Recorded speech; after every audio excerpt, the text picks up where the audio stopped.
Good morning. This is Big Bill Dubois here, and we're getting ready to do our study on Jeremiah chapter 52. Now, you think Ezekiel 17 was tough. Wait till we go into this one. And I want you to be aware of one thing. I'm going to say just one real quick thing. A, we know what Nebi was like when he was with Daniel, when Daniel was in Babylon. Now we're going to get to see the real Nebi, the cruel, the murderous man who goes out with his army and totally annihilates Israel. Not once, not twice, 3 times. And not only that, and he was talked off at Israel because Israel had made a had made a treaty with him, and then they break that treaty and they go down to Egypt. He wasn't a happy camper, and they suffered for it. Amen to that. So, with that being said, I'll tell you what, I said this is going to be a barn burner. This is going to be a page turner, and you're going to love this one. So, without further ado, we're going to bring Mr. Sam Hall in for our teaching. We have Miss Connie Hall here to assist us, and I'm ready. Let's go do it. Oh, boy. Prophet There you go. told the word of God. I've already written a song about it. Let's hear it. I got the machine going. Oh. Go ahead. Jeremiah was a prophet? Yes. Really?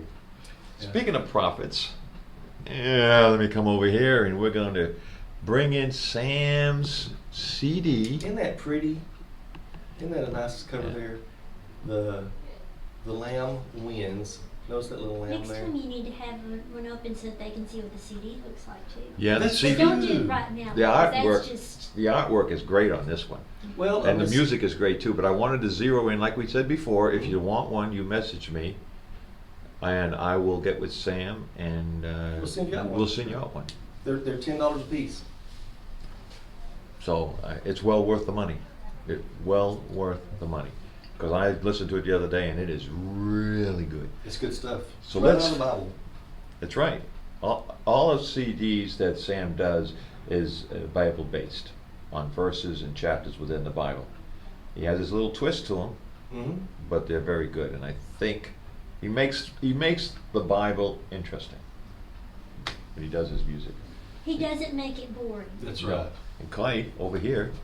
Connie does some good. Connie's got a lot of Here singers comes and, Connie over here. and Let me bring her in. singings out on Spotify. Here and she goes. There's Connie. Whoops. Oh my gosh!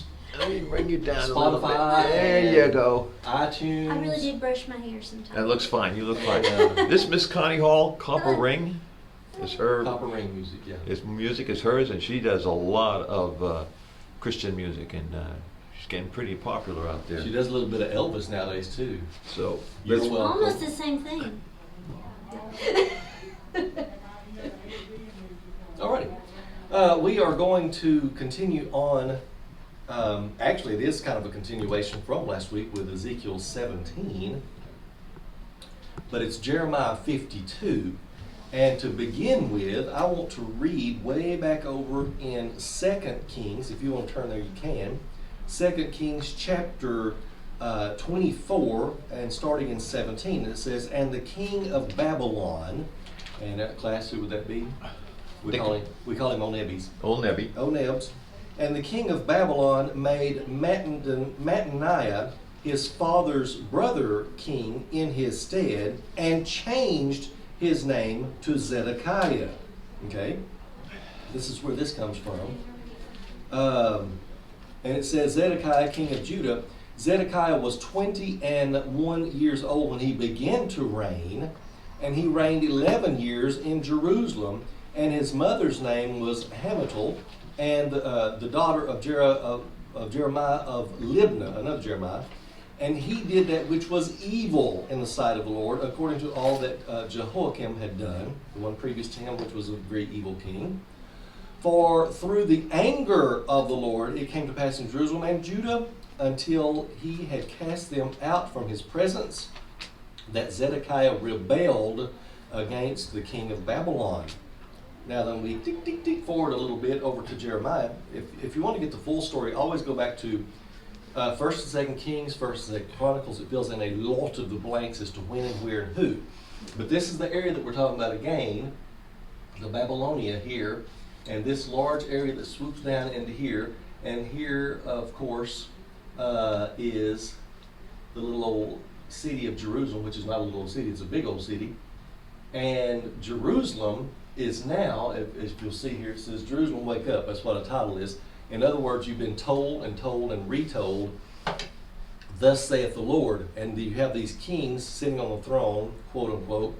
Now then, this one here is kind of a puppet king, they call him. And even a foreigner, old Babylon, comes in and changes his name. Now that's authority. When you change somebody's name, you say, this is who you are, this is who you were, but this is who you are now. Mm-hmm. And as we read last week about the eagles coming in, you had Babylon to begin with, then you had Egypt that they tried to put their trust in, which was of no help. Instead of looking up, they're looking across, trying to get people, trying to get help where? Down south. Don't look down south, get down south on your knees, but look up to the Lord. Okay?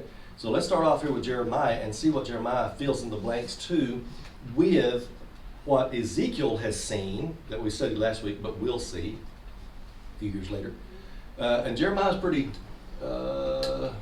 what's a good word, Bill? He's Jeremiah, we call him the weeping prophet. He's the weeping prophet, but he's also right in your face too with what's going on. Okay? Oh, he writes in great detail. Yep, sure enough. So let's start off. Zedekiah was 21 years old when he began to reign. He reigned 11 years in Jerusalem. His mother's name was Hamutal, the daughter of Jeremiah of Libnah. That's what we just read in So 2 at Kings. 21, if he has not been brought up in a godly manner, he's already young very and wild, and impressionable. absolutely, sure enough. Yeah. You could learn a lot from that. So the king here in 52, Zedekiah, was 21, is beginning to reign under Nebuchadnezzar, and Zedekiah here is a puppet king. He's under direct control of the Babylonians. This is along about 589 when they took over. So he's in his 9th year on the throne.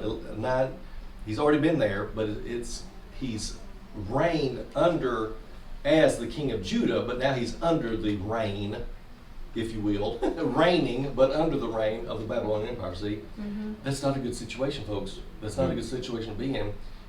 We see world dominant powers trying to do that all over. We're seeing it right now in our own news, how Russia's trying to dominate another area, how China wants to dominate, how everybody wants to dominate. Germany did a few years ago, and so at least they're not hypocritical about it. Amen to that. Elbow. Alrighty, so his notice in 2 Kings there, it already said, and he rebelled. So he has a revolt against the Babylonian Empire. Are you interested in see how that turns out? Yes, I is. Let's see how that turns out. Okay. After the first verse here, a verse or two. Connie, read. Don't give me anything to read that has names in it. Okay. Bill, read the rest of the chapter. No. Connie, read 2 through 6, if you will. Okay. And he did that which was evil in the eyes of the Lord, according to all that Jehoiakim had done. For through the anger of the Lord it came to pass in Jerusalem and Judah, till he had cast them out from his presence, that Zedekiah rebelled against the king of Babylon. And it came to pass in the 9th year of his reign, in the 10th month, in the 10th day of the month, that Nebuchadnezzar, king of Babylon, came, he and all his army, against Jerusalem, and pitched against it, and built forts against it round about. So the city was besieged unto the 11th year of King Zedekiah. And in the 4th month, in the 9th day of the month, the famine was sore in the city, so that there was no bread for the people of the land. Okay, now keep that same thought. Bill, read 7, 8, and 9. Then a section of the city wall was broken down, and all the soldiers fled. Since the city was surrounded by Babylonians, they waited for nightfall. And then they slipped through the gate between the 2 walls behind the king's garden and headed toward the Jordan Valley. But the Babylonian troops caused King Zedekiah and caught him in the plains of Jericho, for his men and all had all deserted him and scattered. They took him to the king of Babylon at Ribah in the land of Haman. There the king of Babylon pronounced judgment on Zedekiah. See that now? You see you see in those few verses there. I like the specifics about what the Lord says. I mean, the dates, times, places, everything else, where it's going on. And here's where he fled. He fled from Jerusalem, just a little right up to the north west there, into the plain of Jericho. Well, this old boy over here in the Babylonian Empire, this old huge empire that is now pushing into this, where the Assyrians years before had been doing it, they captured the northern part, and then all of a sudden, a few years later, Babylon is the world power. Babylon says, well, I'm not stopping there at the there's no rocks that's going to keep us from going on down into Judah. They come on down to Jerusalem. Now, when your capital is taken, that's rough. In a strategic battle, that's rough when your capital is taken. What's the distance from Babylon to Jerusalem? Oh, well, in miles. The capital to the capital is quite a ways, but the empire itself just next door. Right, I mean, right. But the, his army would have had to come from the capital, right? Yes, they come, well, outskirt areas. Okay. He would send word. It's a large, remember our study in Daniel, he had 300,000, about 300,000 guys. So they weren't all in Babylon. He had his own special guards here in Babylonia itself. I guess kind of like what Rome did, huh? Right, yeah, you got outposts everywhere else. So, he goes, send, and there they go. They go, hey, we just got word, we just got an email from Nebi. He says attack. Yeah. No, he sends, and they had a system, folks. You could actually do this without email, Right. and without fax machines, They and didn't without tweet. They didn't tweet. Yeah. They probably blew a horn. And you had messengers and stuff like that. You had fast messengers, stuff like that. They had a pretty. They must have had some kind of a communication system. It was a good, well communication system, and of course you remember the hand of the Lord is on it completely, but then they have the evil powers that are looming down. And the thing about it, all this is, keep in mind, Jerusalem has rebelled. They have evil kings on the throne that are doing evil in the sight of the Lord. Well, is God just going to go, well, whenever they wake up, it'll be okay. I'll love them again. No, judgment's coming. Judgment's coming, and it's not overnight. It's not overnight. No. But in those verses there, look at the strategic ability that Babylon had. They come in. He says, well, I'm not going to stop. Nothing is stopping me. Nothing is going. Remember, folks, Nebuchadnezzar was it. He was the man. He was the man. He was the man. He was the boss. He wasn't hypocritical about it. He said, I'm going to take this land, and I'm going to change your name, and I'm going to do this, and I'm going to take these wise people out. We're going to take them over here. They're going to become Babylonians, and we're going to use their knowledge and everything else. The rest of them, you said a few minutes earlier, the intrusions happened over 5 to 10 year period. Yeah. Mm-hmm. They took a certain amount. We read the amounts last week, if you remember, in Ezekiel 17. I gave you the specifics. That happened over about 5 years. Oh, we've got these, let's go back and get some more. We've got these, let's go back and just leave some farmers out there. We want them growing, stuff like that. God always has a remnant. So they left the remnant. After a while, let's go back and get some more. They were lost. If I remember reading, they took over 4,000. 4,100, I believe, and all, yeah. At that time, yeah. You read to 9. Mm-hmm. So now then, this is Nebi finally just gets mad at Zedekiah's little revolt wannabe, and he goes in, and let's see what happens. It's not good. It's not good at all. Verse 10 says, and the king of Babylon slew the sons of Zedekiah before his eyes. He made him watch. The princes that were there with him, his sons, made him watch. Look what's going to happen. He killed his own sons before him. Now watch what happens here. Without God's permission. Right. He slew also the princes of Judah in Riblah. So all of his own leaders there, all of Zedekiah's, who Nebuchadnezzar had set up. Now remember the Ezekiel study was they had made a pact. Remember, they made a pact. Yep. Who broke the covenant? Jerusalem. Zedekiah broke it. Uh-huh. King Nebuchadnezzar sits on his throne, the throne of the world, and says, you can be Israel, you can be Jerusalem, but here's the thing, you're going to have to be under our control. So they sign a pact, and instead of them doing that, Zedekiah a little while later says, I'm going to rebel even against this guy. He just had a rebellious heart. So he broke the pact, he broke the covenant, he and his princess, his entourage, runs away. They get caught over here in just right outside the city, right outside there in the plain of Jericho. He brings them to his capital there, and he says, we had a pact. You broke it. I didn't break it. You broke it. So what does this tell you about the Israelites?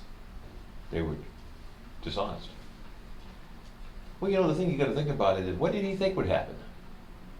He should have thought that would happen. You know, I mean, come on, you're under the power of the most powerful army in the world at that point in time. Yep. And so I'm just gonna betray him and go to down and see if I can get some help from Egypt. And Nebi's saying, I don't think so. Yeah, that eagle, I'm gonna pluck that eagle's feathers too. That's right. And he does. Yeah, sure. Remember how well, folks, if you missed last Sunday's about Ezekiel 17, read them together. Read Jeremiah and then read Ezekiel. We just watch our studies. Hmm? You watch our studies too. So they carried in 11th, carried him to Babylon and put him in prison till the day of his death. So he didn't get to die in his own land. He died in a foreign land with the knowledge of, I've seen my own sons killed by this man. Okay, and this started out, he was 21 years old, right? Right. Uh-huh. So he already has not a son, but sons. Sons, yeah. Well, this is remember time lapse. Yeah. Also, put in your place. We look back now and see this, and you just mentioned a phrase there that I want to bring out. He was rebelling against the powers of the world. Well, at that time, put yourself in a daily, conscionable, Okay. daily aspect. Mm-hmm. They didn't look out from the world globe and go, wow, that Babylonian Empire is massive. It's huge. We better do what they say. We can look back and see that now. Mm-hmm. But at the time, it was just like, I don't know why. I don't like this guy. He's a fraud. Right, and this is 9 years into his reign. This is Okay. right. I 9 read to it, 11, but yeah. there were a lot of numbers. 9 to 11 years later, actually, is when this takes over. That's how it is. And then remember, he was the son. I mean, he was the king to begin with earlier, at an earlier age, but he did that which was evil in the sight of the Lord. So he's Second in his King 30s said that. at this point. Mm-hmm. Right, mid late 30s, yeah. But why didn't the king of Israel send out scouts to scout Babylon? I would think in those verses right there, I would think he did. Now he didn't go that far out. He knew his own land, but he didn't know the Babylonian Empire. Yeah, but I guess he wasn't the greatest strategist in the world. No, and plus the Babylonian Empire was just encroaching, I believe is the word. Yeah, yeah. So 12 says, now in the 5th month and the 10th day of the month, which was the 19th year of Nebuchadnezzar, king of Babylon, came Nebuzaradan.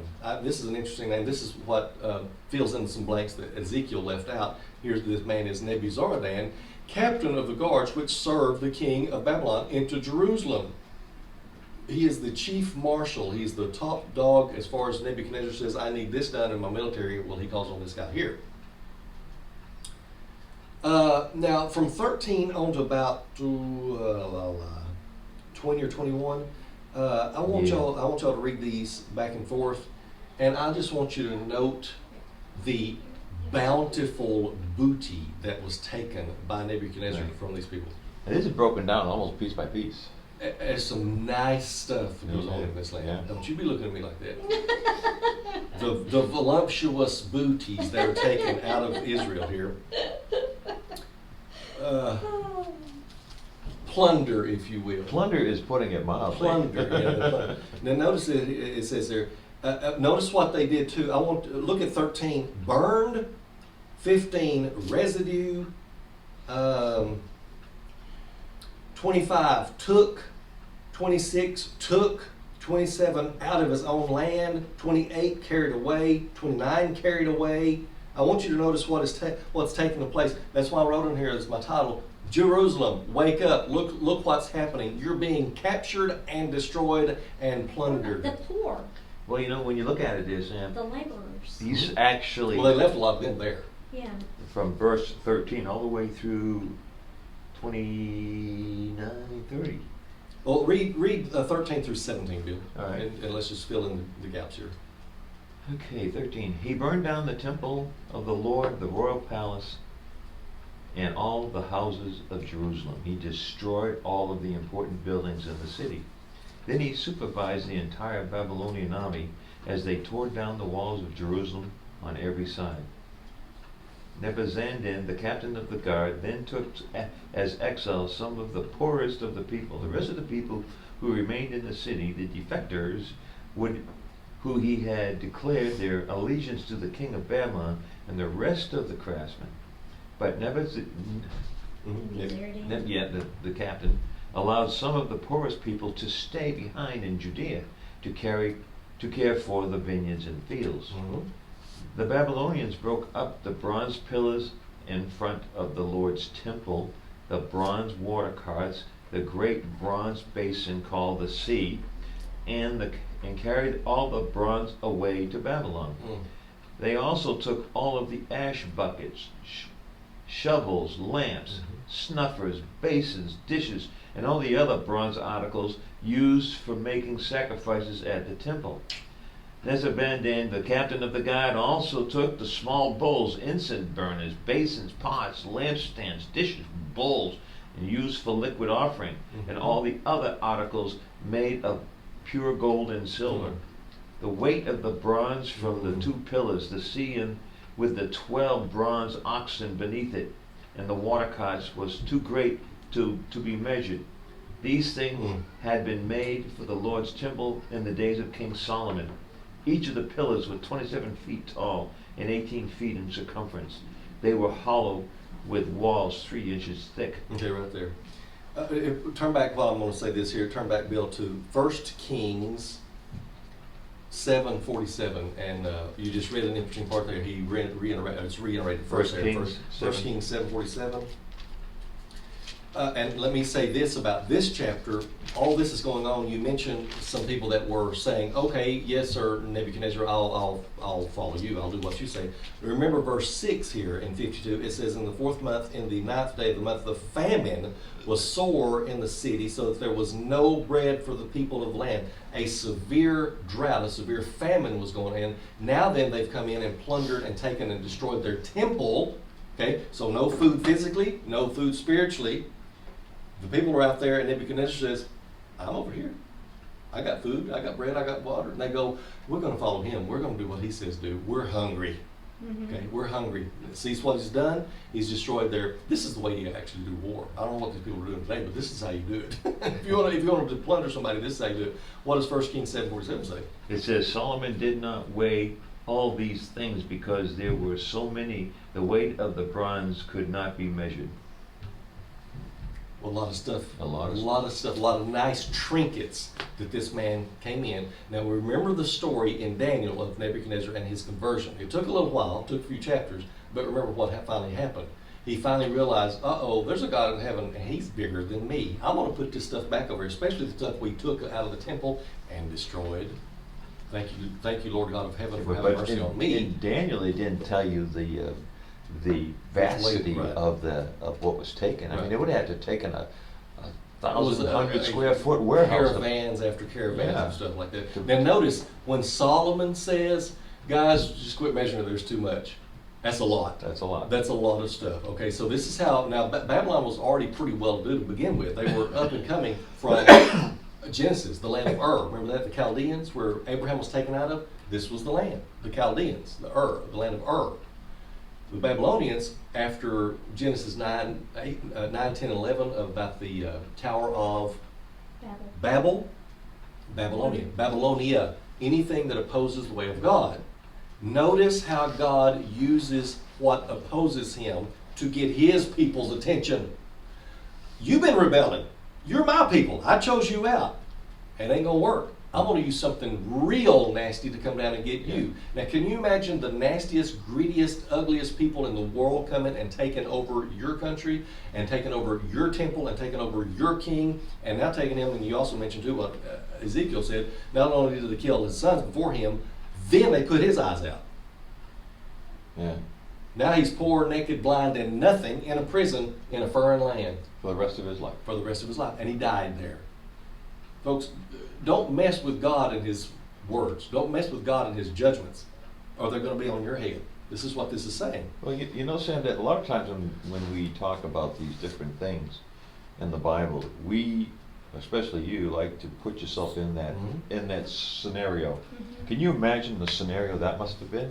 You have to try to go there in your mind. That's why I like maps and reading different stories. Okay, now then, to fill in these blanks, don't just read one. If your Bible has these little middle portions here, and there's a little bitty A or B or C by a word in there, go back to where it is. That means it's either already been mentioned or it will be mentioned later on. Yeah. 2 Kings, 1 Kings talked about this. 1 Chronicles fills in some blanks, and then these prophets here, the prophets of God, according to Deuteronomy 18, the ones that tell the truth, are what God gives them to say. So they're all throughout His Bible. And then you get over in the New Testament, years and years later, hundreds of years later, and Paul reiterates what they say to the Gospels, to the churches, to his letters to the churches. Right. Do be like this. Don't be like that. Mhm. It all makes sense. It all goes together. It all goes together. Yes. So Connie, continue on there. Now we've read some of these things here about you get to the point where Solomon himself says it, and now Jeremiah says it again. Ezekiel says it a few years later. Says, "Okay, we're running out of parchment here to write how much stuff has been taken. Let's just stop right there and say it was a lot." So continue reading on here about what's going to happen in 22. Yeah, it starts at 22. 22 through about 25. Notice what happens here. Okay. And and a chapiter of brass was upon it, and the height of one chapiter was 5 cubits, with network and pomegranates upon the chapiters round about, all brass. The second pillar also, and the pomegranates were like unto these. And there were 96 pomegranates on a side, and all the pomegranates upon the network were 100 round about. And the captain of the guard took Sariah, the chief priest, and Zephaniah, the second priest, and the 3 keepers of the door. He also took out of the city an eunuch, which had the charge of the men of war, and 7 men of them that were near the king's person, which were found in the city, and the principal scribe of the host, who mustered the people of the land, and 70 of men of the people of the land that were found in the midst of the city. Now turn back a few pages to Jeremiah 39, 9 through 13, Connie. Read that. Notice what just happened physically. Bill, you get somewhere else. You said 9 through 13? 39, 9 through 13. What does that say? Notice what just happened, the rest of it physically, what Bill stopped off reading, to the artwork that was in Jerusalem. In and around and near the temple and in the temple. Now when they say pomegranates and brass, imagine, you know what color pomegranates are, how beautiful that magenta, pinkish purple color is, all brass, and then how many there were that was overlaid with that, silver, bronze, brass, gold, all these other precious things. The artwork that was done, that was according to what Solomon had set up for this temple. Remember, to worship God in. And they were huge. But what they were not doing, can you imagine the weight of these things? Just the artwork itself was so valuable and so precious to look at, and now that it's being plundered and taken away, or in some cases maybe even busted and broken to never be seen again. Right. Okay, so what does he say earlier in 39? Then Nebuzaradan, the captain of the guard, carried away captive into Babylon the remnant of the people that remained in the city, and those that fell away, that fell to them with the rest of the people that remained. But Nebuzaradan, the captain of the guard, left of the poor of the people which had nothing in the land of Judah, and gave them vineyards and fields at the same time. Now Nebuchadnezzar, king of Babylon, gave charge concerning Jeremiah to Nebuzaradan, the captain of the guard, saying, Take him and look well to him, even as he shall say unto thee.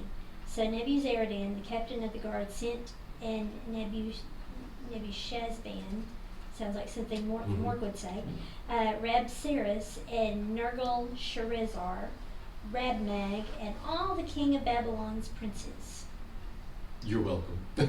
Thank you. You're welcome. Now you turn to 2 Kings 25. Now to throw that in, what he's done, what he said earlier in 39 is he's got a heart. Okay, he still has a heart. He doesn't just go in and say level everything. He picks and chooses, and he finds out who these people are, what's going on here, and he has the power to just point at them and say kill everybody. But he doesn't. He finds out who's who, where's what, and everything else. He's very methodical in what he does, and there's a reason why. Okay, you'll have to read the whole. One quick observation. It took Solomon, what, 120 years to build the temple? No. Okay, how long did it take to build the temple? 12. 12 years to build the temple. But what I was getting at is... 8 and 12. I think 8 to build a temple and 12 to build his own house. It took him longer to build his own house. Yeah. Okay, so we'll say 8 years for the temple, and Nebuchadnezzar's boys come in and they take it down in less than what? Pretty a quick. month? Pretty quick. Yeah. And that's what I was just trying to... Right, yeah, the time... Because it took all that time to get the materials there, too. It's a lot easier to destroy than it is to build. Oh, yeah. You know, Oh, yeah. So, So 2 Kings what? I'll find out and make sure. 2 Kings 25, and start with 8, and just read a few of those verses and see what that says, yeah. 20. And notice how all this goes together, but this fills in some of the blanks here in Jeremiah 52 and Ezekiel 17, how well it all, the bottom line being, Jerusalem, wake up, do what the Lord said do. Don't have an evil king on the throne that rebels. So we're talking about this. This is titled in 2 Kings 25:8 says, the temple destruction. Mm-hmm. On August 14th of that year, Very which was the specific. 19th year of King Nebuchadnezzar's reign, Nebuchadnezzar, the captain of the guard and an official of the Babylonian king, arrived in Jerusalem. He burned down the temple of the Lord, the royal palace of all of the houses of Jerusalem. He destroyed all the important buildings in the city. Keep on. Another verse or two, yeah. Then he supervised the entire Babylonian army as they tore down the walls of Jerusalem on every side. Nebuchadnezzar, the captain of the guard, then took as exiles the rest of the people who remained in the city, the defectors who had declared their allegiance to the king of Babylon, and the rest of the population. And notice that line there. There's some of them that say, okay, so peace, stop. We'll declare our allegiance to Nebuchadnezzar. Yeah. Okay. His chief marshal there, his chief captain says, okay, you have a choice here. Now, did they have a choice to bow down to the God of heaven first? Sure they did. What happened? They didn't. They rebelled. They had evil leaders. They had evil kings. They had that which was done evil in the sight of the Lord. And the Lord says, you know what, folks, after a while, I'm just going to get real mad. This is talking about the anger of the Lord. All of these start off with the anger of the Lord on these people. What's our position today, folks? If you know what to do, if you know that which is right and you don't do it, it's a sin to you. The New Testament church in James, Jesus' own half-brother, says, if I know to do what's right and I don't do it, that's a sin to me. That's a sin of omission. I commit sins, but also omit doing what's right. And the Lord says, that's just as guilty. Right. What's being taken out of their temple? Everything. Notice he has a personal, this guy who speaks and looks and talks for the king, it says he personally oversaw all this. Nebuchadnezzar wants that. He wants that. He doesn't want that. He wants you. He wants you. He doesn't want you. You get to stay here. This is how personal this is. What does that mean? That's dominance, folks. Mm-hmm. That's domination. And God says, if you would just bow your head and heart to me, I'd free you. I would free you from all that. You wouldn't even have to go through it. Mm-hmm. But they rebelled against the Lord. Now that here, notice these words that we said are earlier, already burned, residue, took. Now then 26 says, so Nebuzaradan in 26 of Jeremiah 52, the captain of the guard took them and brought them to the king of Babylon in Riblah, and the king of Babylon smote them and put, you know what smote means? Kill? Smote them and put them to death in Riblah in the land of Hamath. Thus Judah was carried away captive out of his own land. Now when he talks about Judah, he's talking about the southern kingdom here, where sits Jerusalem, the capital. So to have a border up and to think you're high and mighty and to think that, oh, well, we're the people of God, nobody can hurt us. God is saying, you're my people when you do what I say. Folks, we need to understand that not all that call upon the name of the Lord are the Lord's. Not all that say, oh, well, Jesus, yeah, me and him are the best, are not his. You have to understand that. Romans clearly tells us, Romans 9, 10, and 11, and 12 clearly tell us that not all of Israel is Israel. What does that mean? Not everybody that's sitting in these pews today or in your church today is a child of God. God looks down on your heart and says, are you mine or are you a rebellious people? Are you doing what I say do, or do you know my son's voice? Are you one of his sheep? Are you in his hand? Have I given you to him or not? This is what he's asking. John chapter 17, John chapter 10, Romans chapter 9, 10, and 11, Ezekiel, 1 Kings, 2 Kings, Jeremiah here. God knows the difference. We just read it in Proverbs. Are you foolish? Are you mine? Are you a sluggard? Are you mine? He's asking these questions here. Let's read on. Notice it said out of his own land. What does that mean when you're taken out of your own land? You're not yours anymore. You're somebody else's. You're captive. And God says, I have given you that land. But you rebel against me, it can be taken away. So did Babylon occupy Jerusalem? Fully. Fully. Yeah, what they wanted, the rest of it they destroyed. Right. The rest of it they burnt. They burnt the temple. Right. Didn't have any use for it. You think Nebuchadnezzar is going to come over here and worship the God of heaven? Not at this moment, no. He says, you can worship me or you can be healed. I have food over my land. Y'all don't have anything. Verse 6 starts off very clearly. In the land there was a severe famine. They were hungry. You get people hungry, folks. You get a land starving to death. They'll do what you say do. This is the people. 28 says, this is the people whom Nebuchadnezzar carried away. Notice these words, these terms. Carried away captive in the 7th year, 3,000 Jews and 20 and 3. So 3,023 Jews at that moment. In the 18th year, Nebuchadnezzar carried away from Jerusalem 832 persons. So 832 more souls. That's what it says. The person there, the word persons means souls. Living souls that were or were not doing what God of heaven told them to do. Apparently were not. Right. In the 30 says, in the 3 and 20th year, Nebuchadnezzar, Nebuzaradan, the captain of the guard, carried away captive of the Jews 745 persons. All the persons were about 4,600. So he carried away 745 more. So 4,600 now as a total. So several king in Babylon there. If you want to reiterate what Daniel has, remember Daniel is one of those bunches. I think the first bunch that was taken away. He was in the first bunch.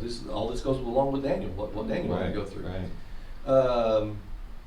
Bill, read 30, 31, and 32, and 33. Okay. 31, 30.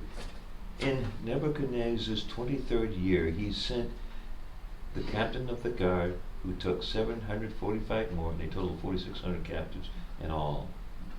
In the 37th year of exile of King, is it Jehoiachin of Judah? Sounds good to me. Okay, and evil Merodach ascended to the Babylonian throne. Jehoiakim. He was kind to Jehoiachin or something like that, and released him from prison March 31st of that year. He spoke kindly to him and gave him higher place than all the other exiled kings in Babylon. He supplied him with new clothes to replace his prison garb, and allowed him to dine in the king's presence for the rest of his life. So the Babylonian king gave him a regular food allowance as long as he lived. This will continue until the day of his death. Now, why is that in there like that? Because this is the kingly line here. If you look at it, you just think, well, but now it's history. He goes from the prophecy part. This part, 31 through 34, is prophecy. The prophecy is ended, and now it's history. Why is he telling about the kings that came along after that, and then they died? Well, it's very important that we understand today as believers, this royal lineage from the Davidic side is dead. Wait a minute, Jesus comes from the royal line. Yes, but from another king, another side. Nathan comes on where little Mary comes, that has the line of Nathan. You can read the line in Matthew chapter 1, okay? These people are dead. Why? Because God said, you're rebelling. You continue to rebel. It's not my wishes that you did, it's under my guidance, and I knew it's not a surprise. But if you continue to rebel, how can we apply this to our lives today in 2022 is Jesus himself says, my sheep know me. My sheep hear my voice. My sheep, if you love me in here, you'll do what I say do. What if you don't do what he say do? Right. Some rough stuff can happen to you. And looking forward to our day today, there's a great white throne judgment coming that all are going to be gathered and stand before Him. Rich, poor, young, small, great, wherever, whoever. And you're going to stand before Him and He's going to say, guilty, guilty, guilty, guilty. It's in one of my songs here. You cast from me. That's right. My sheep hear my voice. These were His sheep too. He already had the shepherd over them. He was already their shepherd at this time. Psalm 23 had already been put in place. The Lord is my shepherd. Well, if don't want, were they wanting? Yeah. Verse 6 says there was a severe drought in the land, severe famine in the land. These people were hungry. You just read it in two different places, in 1st and 2nd Kings, and here also. We're hungry. Well, there's a king over here that's got lots of foods and breads and waters and wines and everything else. He'll feed you if you'll just bow down to Him. Okay. They signed allegiance with Him. The rest of them tried to escape. He caught them, killed them, put their eyes out. They died in His dungeons. Yeah, I mean, I wonder how Daniel felt during all this time. Daniel was in a lot of prayer during this time. I bet he was. See, a lot of this was going on, and That's right. I would think word would get to him because of who he was sure. in the land. Sure. Yeah, he would go, another king's dead. Okay, because remember he spent a long Well, time. he's also thinking about all the people that were killed too, all the Jews that were killed. So no wonder he was be praying so long. But yet, you know, he's praying two things. He's praying for the Lord because of what they've done. He's also praying that hope and prays that these clowns will go back to what they're supposed to be doing. Finally, they do after this. After old Cyrus gets in, but it takes a lot of death, a lot of destruction. Sure does. Read that middle part of 52. There was a lot of stuff taken away that was not supposed to be taken away. And remember, there about Daniel 5 when old Belshazzar is on the throne. He's a young punk king, thinks he knows everything else. He had taken those chalices that were not that. Nebuchadnezzar finally went, "Ooh, I'm not touching them. That's right. That's God. That ain't mine. There's a God." He took them out, had his orgy and drank wine with him, whatever. Saw the writing on the wall. Do you see the writing on the wall? Is Jerusalem seeing the writing on the wall today? I think they're starting to see the writing on the wall. Mm-hmm. Because Russia's not going to stop with Ukraine. No, they're not. They're not going to stop with Ukraine. So Israel And better have another thing is, you know, is that a lot of Jews from around the world are going back to Israel. That's a big sign of one of the end times is that they're all going back. Now, they're not going to all go back to fun and games. They're going to go back to stand under judgment. I understand They're all that, gonna be but the point is that they are They're migrating gathering back home. Yep. They got So- their own country, so now they're going to migrate back home. Sure enough, yep. There's going to be millions of them there, but millions of those millions are going to stand under judgment. So, Jesus is Lord. Jesus is the Messiah. Yes, he is. Alrighty, any questions about that? That was I know there's a lot more in there, but that's the big juicy details of what has gone on in these two chapters and how well they go together. So, Bill, if you'll come up here and do one for next week, and we'll kind of do one for the week after. And we're just gonna make sure that it lands on something in the New Testament this time. So we're going to spin it until we do? Yes. I want to move this here. Maybe so I we can should get do it. pin the tail on the. Yep, pin the tail on the Hebrews. Romans. Well, alrighty. Romans is good. Let's do Romans chapter 1. Romans, old Lawsy. Well, that's a good one too. Which one do you want me to do? Tell me. Which No. one? Come on. Which one? Well, you know, I refer to Romans a whole lot as I know far you as do. the natures of it. Oh, well, 1144 is a lot of it, so you do that one a lot too. 1 through 16. Or 3 through 16. 10. Romans 10? Mm-hmm. We'll do Romans 10, okay? Okay, that's for next week. Anything that Paul writes, I'm excited. It's pretty good. So you do it for the week after. That'd be the 13th, which is daylight saving time, folks, by the way. No. Next week. Yeah. Oh, Yeah, next dang week it, will be I'm- Romans, yeah. Daniel, do it again. We just do Daniel. If you don't flip that, I did that way That the first way. time, and it went to no. It'll go to.